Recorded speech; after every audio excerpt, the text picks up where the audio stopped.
Bismillahirrahmanirrahim. Assalamualaikum warahmatullahi wabarakatuh. Alhamdulillahirabbil alamin. Assalatu wassalamu ala asrafil anbiya'i wal mursalin wa ala alihi wa sahbihi ajma'in. Puji syukur kita ucapkan kepada Allah Subhanahu wa taala yang telah memberikan kita kesempatan dan juga kesehatan sehingga kita dapat berkumpul di aula ini dalam acara yang telah kita janjikan sebelumnya, yang kita rencanakan sebelumnya sesuai dengan undangan kepada ibu-ibu KPM semua, bahwasanya kita hari ini akan melakukan pertemuan kelompok atau bisa kita disebut pertemuan peningkatan kemampuan keluarga atau P2K2. Salawat serta salam tak lupa kita ucapkan juga, kita hadiahkan kepada baginda Rasulullah SAW dengan ucapan Allahumma sholli ala Sayyidina Muhammad wa ala ali Sayyidina Muhammad. Pertama-tama saya ucapkan selamat datang dan terima kasih kepada ibu-ibu KPM yang telah bersedia hadir berkumpul bersama-sama kita dalam suasana yang sepertinya cerah, gembira ya Bu ya. Kemudian sesuai dengan janji kita dalam undangan kepada ibu-ibu, bahwasanya hari ini kita akan melakukan pembelajaran atau berbagi kisah, berdiskusi antar kita sama-sama peserta PKH untuk belajar sesuatu yang pada materi hari ini adalah mengenai tentang pengasuhan dan pendidikan anak. Modul pengasuhan pendidikan anak ini ada 4 sesi yang mesti kita tuntaskan dalam pertemuan kelompok, yaitu yang pertama yaitu sesi menjadi orang tua yang lebih baik. Untuk sesi kedua yaitu memahami perilaku anak. Dan yang ketiga, memahami cara anak usia dini belajar. Serta yang terakhir atau sesi 4 yaitu membantu anak sukses di sekolah. Kira-kira ibu-ibu ada yang sudah hafal sesi-sesi yang akan kita pelajari dalam modul pengasuhan dan pendidikan anak ini? Silakan ibu-ibu. Kita mulai sesi pertama apa? Ya, menjadi orang tua yang lebih baik. Sesi kedua, memahami perilaku anak. Sesi ketiga, memahami cara anak usia dini belajar. Dan sesi terakhir atau sesi 4, membantu anak sukses di sekolah. Jadi jangan lupa lagi ibu-ibu. Nah, untuk fokus kita pada pertemuan kali ini, kita mulai dari sesi pertama dulu. Mudah-mudahan lain waktu kita tuntaskan sampai sesi 4. Kemudian saya bertanya kepada ibu-ibu semua, kenapa kita harus menjadi orang tua yang lebih baik? Kira-kira kenapa Bu ya? Iya, bagus sekali. Menjadi orang tua yang lebih baik akan berpengaruh terhadap tumbuh kembang anak-anak kita, baik di usia yang belum sekolah ataupun di usia yang telah memasuki dunia belajar SD, SMP, dan SMA ya Bu ya. Baik. Terima kasih atas pendapat-pendapat ibu semua. Harus menjadi orang tua yang lebih baik, yaitu kita akan belajar bagaimana menjadi orang tua yang lebih baik. Karena orang tua yang lebih baik akan membesarkan anak yang lebih hebat. Begitulah kira-kira ya Bu ya. Jadi selama ini saya anggap ibu-ibu semua telah baik dalam mengasuh anak dan mendidik anak. Dan harapan kedepannya untuk pembelajaran ini kita semua dapat mengambil ilmu dalam pengasuhan dan pendidikan anak, bagaimana menjadi orang tua yang lebih baik.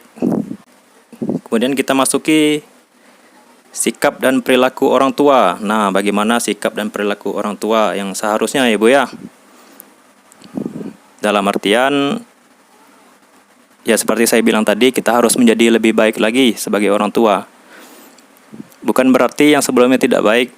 Saya yakin ibu-ibu KPM semua telah baik dalam mendidik anak.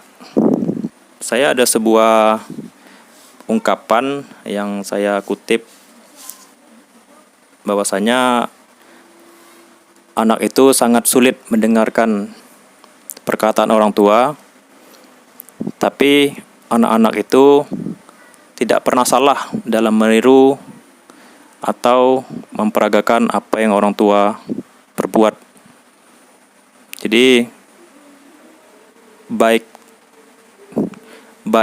tutur kata, baik perbuatan itu akan berpengaruh kepada anak-anak kita di rumah.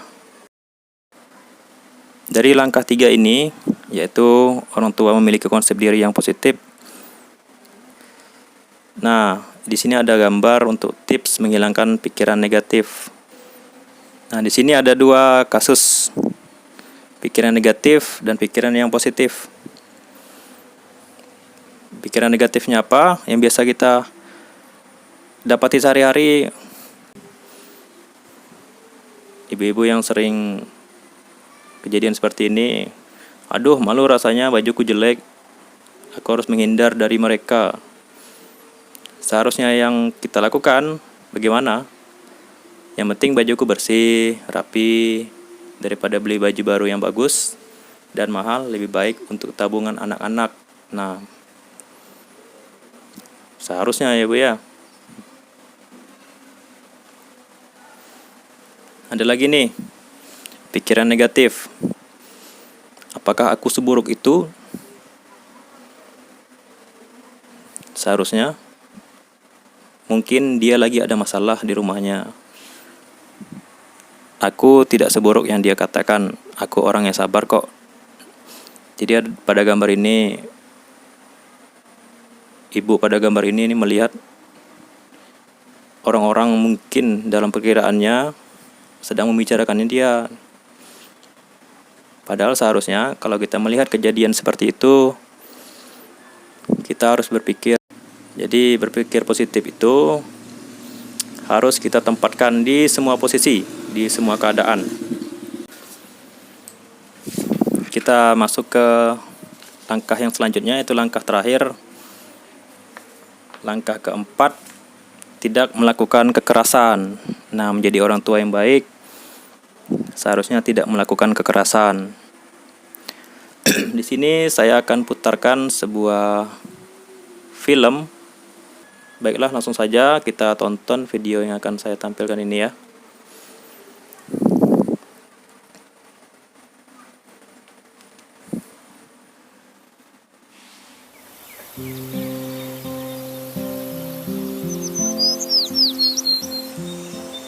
Duh, bagaimana ini ya?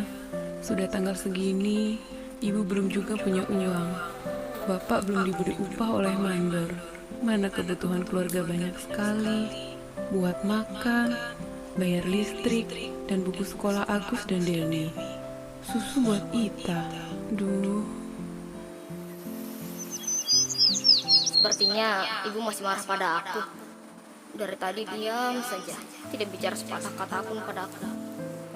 Aku ini memang anak nakal. Ibu pasti tidak suka pada aku. Tapi aku juga kan tidak suka didiamkan begini.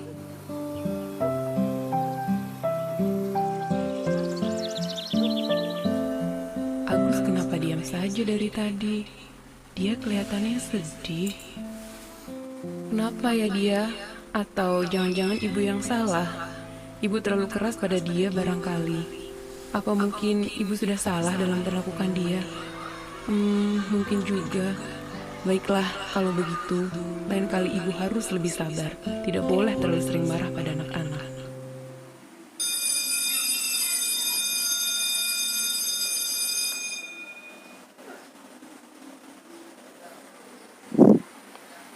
Nah, itu tadi video yang telah kita tonton bersama-sama. Kira-kira untuk ibu-ibu apa pelajaran yang telah kita dapati dari video tersebut? Yang pertama, saya tanyakan kepada ibu-ibu, bagaimana perasaan Agus dan Ibu Lili di bagian awal cerita? Bagaimana pendapatnya, Bu? Iya, di awal cerita terlihat Agus dan Ibu Lili sama-sama murung ya, Bu ya. Sama-sama memikirkan masalah dalam hidupnya. Kemudian yang saya tanyakan, bagaimana hubungan Ibu Lili dan Agus? Mengapa bisa terjadi demikian?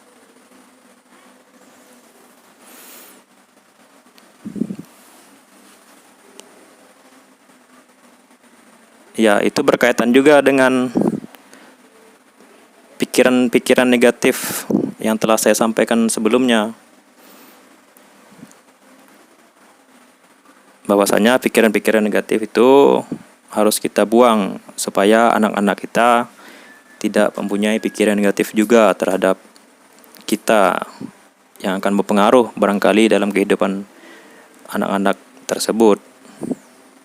Jadi kesimpulannya pada sesi ini, yang pertama itu permasalahan ekonomi keluarga adalah sebab tanpa sadar yang membuat orang tua bertindak kasihan sering marah pada anak sehingga menjadikan keluarga tidak bahagia. Orang tua perlu menyadari bahwa semua hal yang dilakukan sebagai orang tua akan mempengaruhi anaknya. Itu 2 poin yang kita dapat simpulkan pada sesi kali ini. Jadi kesimpulannya, Ibu, untuk menjadi orang tua yang lebih baik tidak ditentukan oleh jumlah uang yang kita miliki. Ini benar nih. Kita bisa menjadi orang tua yang lebih baik dengan mengendalikan emosi. Menjadi orang tua yang lebih baik adalah dengan selalu bersikap, berperilaku, dan bertutur kata dengan penuh kasih sayang tanpa kekerasan. Barangkali, Bu, ini saja pertemuan kita pada kali ini, pada sesi pertama. Semoga pada modul-modul ke depan kita akan selalu bisa bertatap muka, selalu diberi kesehatan oleh Allah Subhanahu wa taala, Tuhan yang Maha Kuasa. Sekali lagi saya ucapkan terima kasih banyak. Salam untuk keluarga di rumah. Akhir kata, wassalamualaikum warahmatullahi wabarakatuh.